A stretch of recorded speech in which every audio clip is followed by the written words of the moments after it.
নমস্কাৰ এই মুহূৰ্তত আহি পৰিছে ৰাতিপুৱাৰ কেইবাটাও বিগ ব্ৰেকিং নিউজ। আজি হৈছে 30 মে। গোটেই অসম তথা ভাৰতৰ বিভিন্ন প্ৰান্তৰ পৰা যুগুত হৈছে কেইবাটাও গুৰুত্বপূৰ্ণ খবৰ।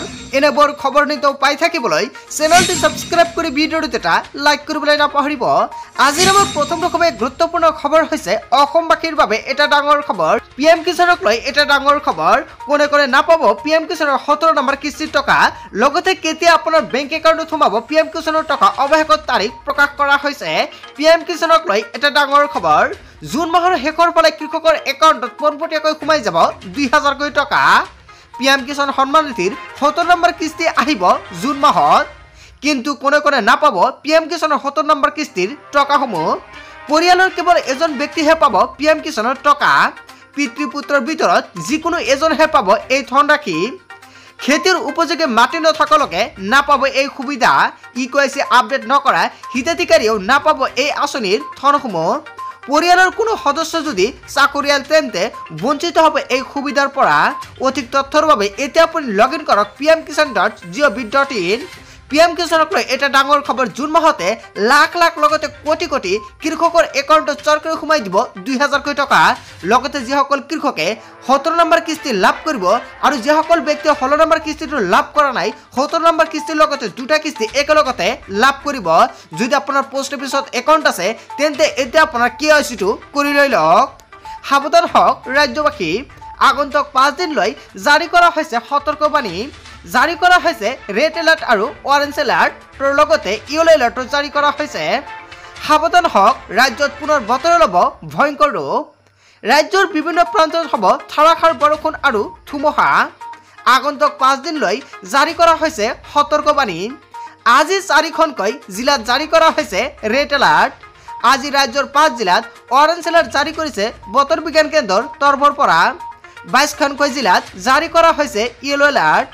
পশ্চিম কাৰ্বি আংলং, নগাঁও, গোলাঘাট, হোজাই, কাৰ্বি আংলঙত অৰেঞ্জ এলাৰ্ট জাৰি কৰিছে। আপোনাৰ ৰাজ্যৰ নামটো থাকিব পাৰে তালিকাত। ধুবুৰী, দক্ষিণ হালমাৰা, কোকৰাঝাৰ, চিৰাং, বঙাইগাঁও, গোৱালপাৰা, বৰপেটা, কামৰূপ মেট্ৰ' লগতে বৰপেটা, নলবাৰীত ইয়েলো এলাৰ্ট জাৰি কৰিছে বতৰ বিজ্ঞান কেন্দ্ৰৰ তৰফৰ পৰা। বাক্সা, দৰং, কামৰূপ মেট্ৰ', মৰিগাঁও, শোণিতপুৰ, বিশ্বনাথ, ওদালগুৰি, লগতে লখিমপুৰ, যোৰহাট, চৰাইদেউ, ডিব্ৰুগড়, তিনিচুকীয়াত ইয়েলো এলাৰ্ট জাৰি কৰা হৈছে। 30 মেত 9খনকৈ জিলাত অৰেঞ্জ এলাৰ্ট জাৰি কৰিছে বতৰ বিজ্ঞান কেন্দ্ৰৰ তৰফৰ পৰা। আৰু আজি হৈছে 30 মে। আজিৰ দিনত আপোনাৰ ৰাজ্যত কোনো ধৰণৰ প্ৰভাৱ পৰিছে নেকি? মই যেকেইটা জিলাৰ নাম কৈ আছো, যদি এইকেইটা জিলাত কোন ধৰণৰ বতৰৰ প্ৰভাৱ পেলাইছে নিশ্চয় আপুনি কমেণ্ট কৰি জনাব। কোকৰাঝাৰ, চিৰাং, বাক্সা, শোণিতপুৰ, বিশ্বনাথ, লখিমপুৰ, ধেমাজি, ডিব্ৰুগড়, তিনিচুকীয়াত অৰেঞ্জ এলাৰ্ট জাৰি কৰিছে বতৰ বিজ্ঞান কেন্দ্ৰৰ তৰফৰ পৰা। আৰু এইকেইটা জিলাত কোন ধৰণৰ প্ৰভাৱ পৰিছে নেকি? লগতে 30 মেত 25খনকৈ জিলাত ইয়েলো এলাৰ্ট জাৰি কৰা হৈছে। দক্ষিণ হালমাৰা, ধুবুৰী, গোৱালপাৰা, বঙাইগাঁও, বৰপেটা, কামৰূপ মেট্ৰ', নলবাৰী, দৰং, ওদালগুৰি, মৰিগাঁৱত ইয়েলো এলাৰ্ট জাৰি কৰিছে। নগাঁও, পশ্চিম কাৰ্বি আংলং, হোজাই, ডিমা হাছাও, কাছাৰ, হাইলাকান্দি, গোলাঘাট, যোৰহাট, মাজুলী, শিৱসাগৰ, চৰাইদেউত ইয়েলো এলাৰ্ট জাৰি কৰিছে। বন্ধু-বান্ধৱীসকল, মই যিকেইটা জিলাৰ নাম সম্পূৰ্ণকৈ আপোনালোকক প্ৰকাশ কৰিছোঁ, এইকেইটা জিলাত কোন ধৰণৰ বতৰে কাল ৰূপ ধাৰণ কৰিছে নেকি? যদি কাল ৰূপ ধাৰণ কৰিছে নিশ্চয় আপুনি কমেণ্ট কৰি জনাব। লগতে কোনটো জিলাৰ পৰা আপুনি ভিডিঅ'টো চাই আছে সেয়াও কমেণ্ট কৰি জনাব।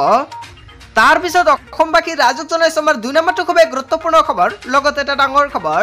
মোদীৰ মুখত কেৱল হিন্দু মুছলমান, পাকিস্তান, গৰু ছাগলী আৰু কবৰস্থান। কেইবাটাও গুৰুত্বপূৰ্ণ হুংকাৰ প্ৰদান কৰিছে দিল্লীৰ মুখ্যমন্ত্ৰী অৰবিন্দ কেজৰিৱালে। প্ৰধানমন্ত্ৰী নৰেন্দ্ৰ মোদীয়ে নিজৰ ভগৱানৰ অৱতাৰ বুলি ভাবে। মোদীয়ে কয়, মোৰ মাতৃৰ পেটৰ পৰা জন্ম হোৱা নাই, মই ভগৱানৰ অৱতাৰহে। বিজেপিৰ নেতাসকলে কয় মোদীৰ ভক্ত ভগৱান জগন্নাথ। বিজেপিৰ নেতাসকলে কয় মোদীৰ দেৱতাৰ দেৱতা। বিজেপিৰ নেতাসকল মানসিকভাৱে অস্থিৰ হৈ পৰিছে। মূল্যবৃদ্ধিয়ে জুৰুলা কৰিছে জনতাক, কিন্তু মোদীৰ খবৰ নাই।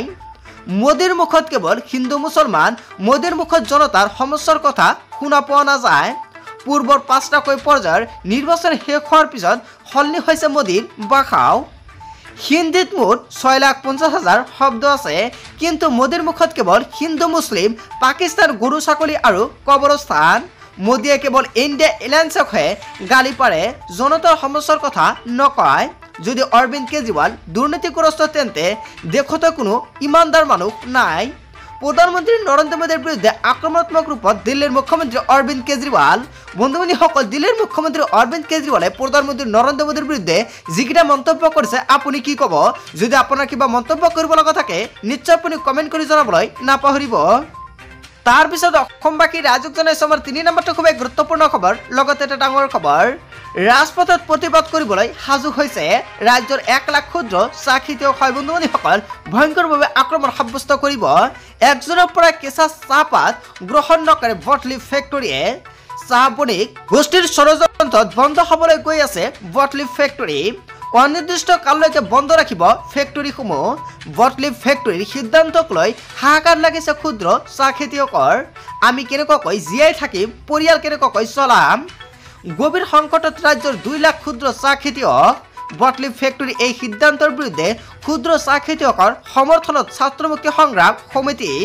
ৰাজ্যৰ 1 লাখ ক্ষুদ্ৰ চাহ খেতিয়কক লৈ ৰাজপথত উত্তাল প্ৰতিবাদ কৰাৰ হুংকাৰ প্ৰদান কৰিছে ছাত্ৰমুক্তি সংগ্ৰাম সমিতিৰ তৰফৰ পৰা।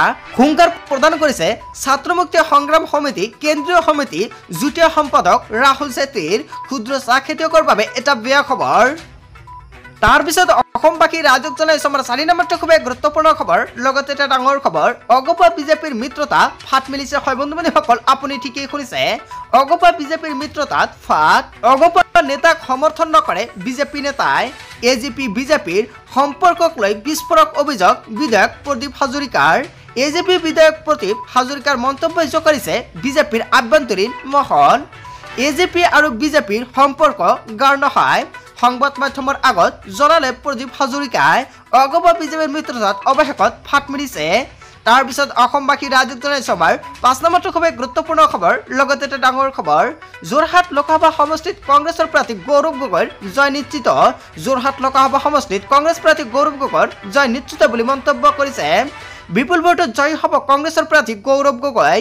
গৌৰৱ গগৈৰ হাতত পৰাস্ত হ'ব বিজেপি প্ৰাৰ্থী তপন কুমাৰ গগৈ। লগতে বিধায়ক প্ৰদীপ হাজৰিকাৰ নেতৃত্বত বিধানসভাৰ সমষ্টিৰ ভিত্তিক লৈ চলা সমীক্ষাই প্ৰকাশ কৰিছে এই কথা। বিগত নিৰ্বাচনৰ সময়ত অগপা আৰু বিজেপি কৰ্মীসকলৰ মাজত নাছিল পূৰ্ণ সহযোগিতা। যোৰহাট লোকসভা সমষ্টিত অগপা নেতা কৰ্মীক অৱহেলা কৰা হৈছিল। বিধায়ক প্ৰদীপ হাজৰিকাৰ সমীক্ষাত কি আছে? নাজিৰাত বিজেপি প্ৰাৰ্থীৰ লিড 13,000। লগতে মহমৰাত বিজেপি প্ৰাৰ্থীৰ লিড নাই। সোণাৰীত বিজেপি প্ৰাৰ্থীৰ লিড 13,000। লগতে ডিমত বিজেপি প্ৰাৰ্থীৰ লিড নাই। শিৱসাগৰত বিজেপি প্ৰাৰ্থীৰ লিড 11,731টা। লগতে টিকৈত বিজেপি প্ৰাৰ্থীৰ লিড 16,000। মৰিয়নি বিজেপি প্ৰাৰ্থীৰ লিড 11,000। তিতাবৰত বিজেপি প্ৰাৰ্থীৰ লিড নাই। যোৰহাটত বিজেপি প্ৰাৰ্থীৰ লিড 5,000। মাজুলীত বিজেপি প্ৰাৰ্থীৰ মাত্ৰ কেইটামান ভোটত আগবাঢ়িব। এই সন্দৰ্ভত প্ৰতিক্ৰিয়া বিধায়ক জাকিৰ হুছেইন সিকদাৰৰ। বন্ধুসকল, জাকিৰ হুছেইন সিকদাৰে যিকেইটা মন্তব্য কৰিছে আপুনি কি ক'ব? যদি আপোনাৰ কিবা মন্তব্য কৰিব লগা থাকে, লগতে যোৰহাটত গৌৰৱ গগৈ জিকিব পাৰিব নহয়, ইয়াৰ বিষয়ত জনতাই কি ক'ব নিশ্চয় কমেণ্ট কৰি জনাবলৈ নাপাহৰিব। বন্ধু-বান্ধৱীসকল, গোটেই অসম তথা ভাৰতৰ বিভিন্ন প্ৰান্তৰ পৰা যুগুত হৈছে কেইবাটাও গুৰুত্বপূৰ্ণ খবৰ। এনেবোৰ খবৰ নিতৌ পাই থাকিবলৈ চেনেলটো ছাবস্ক্ৰাইব কৰি ভিডিঅ'টো এটা লাইক কৰিবলৈ নাপাহৰিব।